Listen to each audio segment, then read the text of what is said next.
Bumagsak na sa lupang katawan, di ko na mabilang suliraning nagdaan. Tila ba isang basahan sa gitna at maulan, nag-aantay tumila ng lahat ay gumaan. At sa aking pagbalik ay lalo kong titindihan, wala nang alinlangan kung anong hahantungan. Kahit na anong pait ay di sapat na dahilan, tuloy sa paghakbang hanggang tugatog makamtan. Kung anong nasa harap, dyan ibaling ang sarili. Sa mundong ibabaw ang lahat ng yan posible. Di rin madali natanggapin kapag nadali, masasagot dalangin sa huli di magsisisi. Sa aking pagbigit, sinagip sarili ko sa bagay na mali, dinulot ng pagkalito. Harapin ng salamin, di na para pa magtago.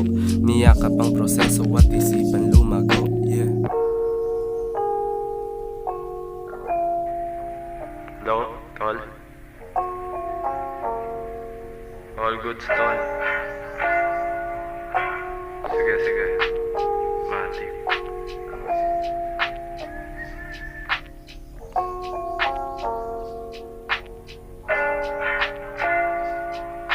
Pagdungaw sa bintana, nadama simoy ng hangin. Hiling ko naway matupad at lagi kong dalangin na sana'y gumaan mga pasanin at damdamin. Sabik na maabot ang aking mga hangarin. Tinatanaw kalangitan, pasilip ng tadhana. Sa kadena ng nakaraan, tuluyang nakalaya. Nilapag mga paa sa mundo ng walang kaba.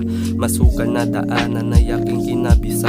Tinuloy ang lakaran, hindi na baling mag-isa. Kakampi ko ang sarili, di umasa sa iba.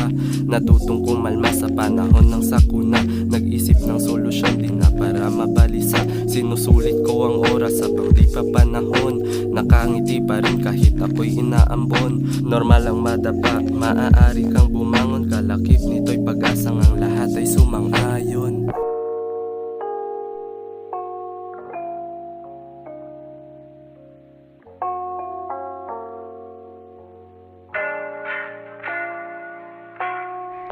All day I think about it, like what should I do to solve it? As I get older, the burdens get closer. I always thought that this is the rock bottom of my life, but later on, you made me realize that those things are just part of our lives.